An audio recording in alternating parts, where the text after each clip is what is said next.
The change of seasons may have you wondering what to do with your plants at this time of year. Cut them back, cover them with pine straw, or leave them alone. Thankfully, George Quigley, master gardener and volunteer at the Cape Fear Botanical Garden, took a break from his gardening work to tell us how to winterize our landscape.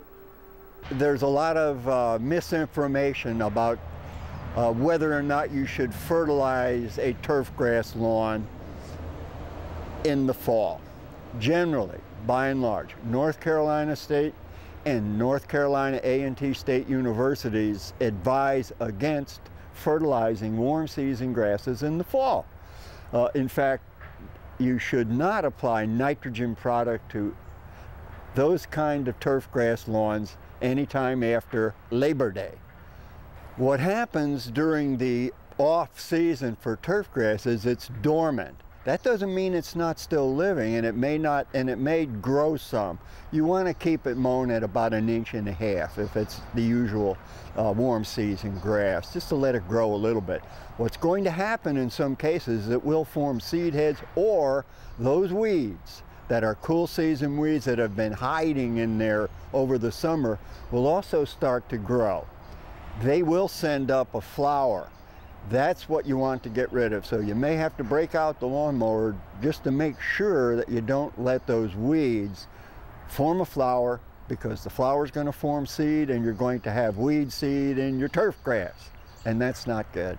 Well, I think what we're running into is that there's an increasing body of research that indicates less chemical in your landscape is better. So it's minimize the chemical approach. If you can do things by what's known as manual reduction, and what does that mean? That means pull that weed, don't let it flower in order to get rid of it. And generally, if you do a benign approach like that, your lawn will be healthier, and in the long run, your landscape will be free of those sort of chemicals that you might not want. There are other plants in your landscape that never really go dormant. Everyone has azaleas in Cumberland County, I think. Probably not everyone, but that's a very common plant. Also, you've got your hollies. Well, these are evergreen plants, and if a plant's green, that means it's doing something called photosynthesis. That's how it feeds itself, and it's going to feed itself year-round. So winterizing your ornamentals means getting out there and doing some maintenance on the plant. If it gets too dry, irrigating those evergreen plants in order to keep them healthy over the winter.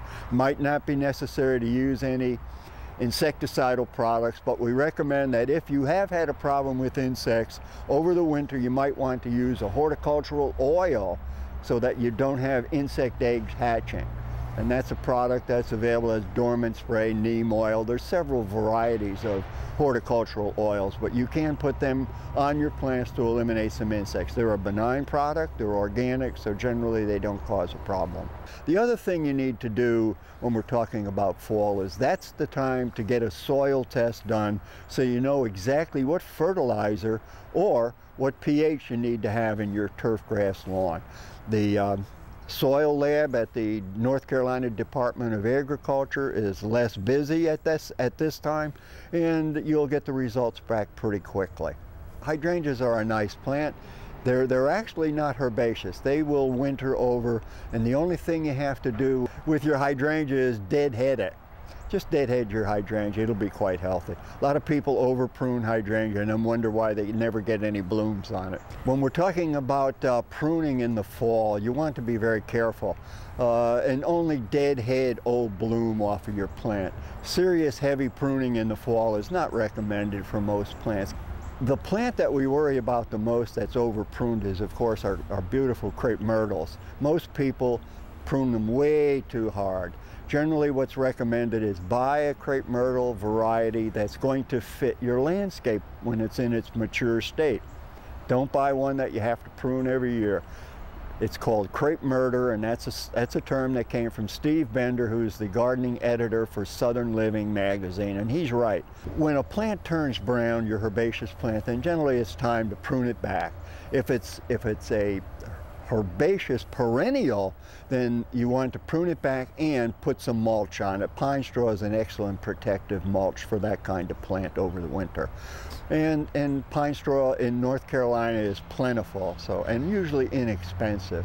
Pine straw is light enough and airy enough to where it'll tolerate quite a bit of depth. I think about 4 inches of pine straw would be the most that I would ever put in one spot. But generally what I do is when I put pine straw down, I refresh it with about 1 inch of pine straw every year, and it seems to do quite well. The mistake some people make is they rake it against the trunk of a tree in their landscape, and that's not a good idea, because what happens over time is they choke out the crown of the plant, and that's not healthy for the tree. So normally you make a collar or a circle around the tree, keep it away from the trunk about 4 to 6 inches. When we're talking about the fall, we have to remember that we have our furred and feathered friends. And the birds I worry most about are those that are either migrating south and wind up overstaying here, or some birds that just are here year-round to make sure they have food. And so keep your bird feeders full. Make sure that because of the usual increase in moisture that you have to change your bird seed. You just can't keep 5 pounds of bird seed sitting there all winter long. You need to make sure it's fresh and doesn't have any problems.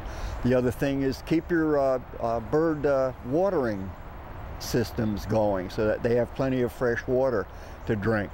What we do for some birds is we actually take a small clay pot, attach it to a string, and then we put peanut butter all around that small clay pot, and then we roll it in bird seed or in sunflower seed, and we put it up for the birds and the occasional squirrel that's smart enough to be able to find it and get at it. So, well, you're taking care of your friends and having fun. And if you let your children do that, they have a great time. Cooperative Extension is available. They have a Master Gardener hotline, and that's available 5 days a week from 9 till noon, and the number is 910-321-6882. Or you can call the Botanical Garden, the Cape Fear Botanical Garden, and their number is 910-486-0221.